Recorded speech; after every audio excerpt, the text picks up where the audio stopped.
how I ruined my husband's Christmas. I wasn't planning to ruin Christmas. In fact, I wanted this one to be magical. But life has a way of flipping the script when you catch your husband with a side piece named Stacy. It started innocently, or so I thought. Todd was suddenly working late a lot, but his paycheck didn't reflect overtime. Then I saw the texts.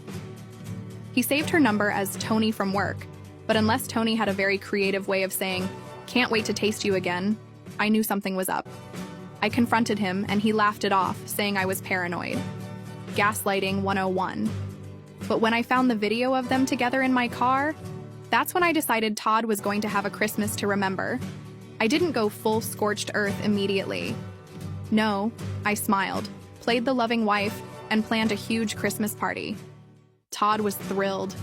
He even told me how proud he was of me for keeping it together. Cute. He had no idea what was coming. Now, let me introduce my secret weapon. My mom. She's divorced twice, sharp-tongued, and thrives on drama as long as it isn't hers. When I told her about Todd, she poured a glass of wine, sat back, and said, "Oh, we're going to ruin him. Let's plan." The party was glorious. Todd was in his element, schmoozing with coworkers, his boss, and our families. He kept winking at me like he was God's gift to women. I played along, pouring drinks and chatting like nothing was wrong.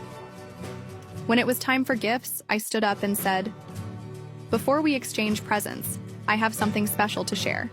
Todd, this one's just for you." I turned on the TV.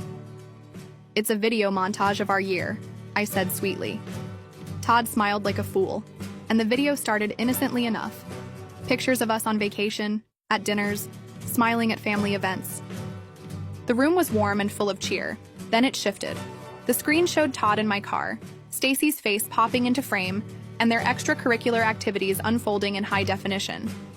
Gasps filled the room. Todd jumped up, yelling, "Turn it off!" But my mom was already guarding the remote like a lioness with her cubs. "Oh, sit down, Todd," she said, sipping her wine. "The best part's coming up." Stacy was in the room, trying to blend into the wallpaper, but I wasn't about to let her off the hook. "Stacy, since you're here, care to explain what part of this was work-related?"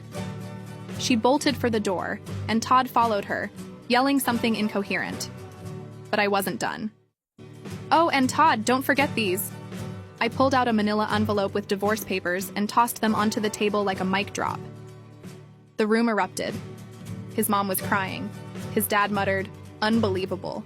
And his boss stood up and said, "Todd, we'll talk Monday, if you even bother coming in."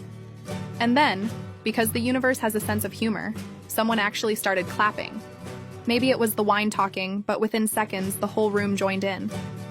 It was like a Hallmark movie gone completely feral. By the end of the night, Todd was disowned by his family, fired from his job, and left begging Stacy to give him a ride home.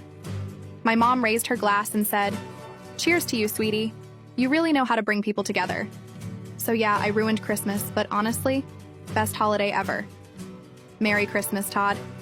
And yes, everyone clapped.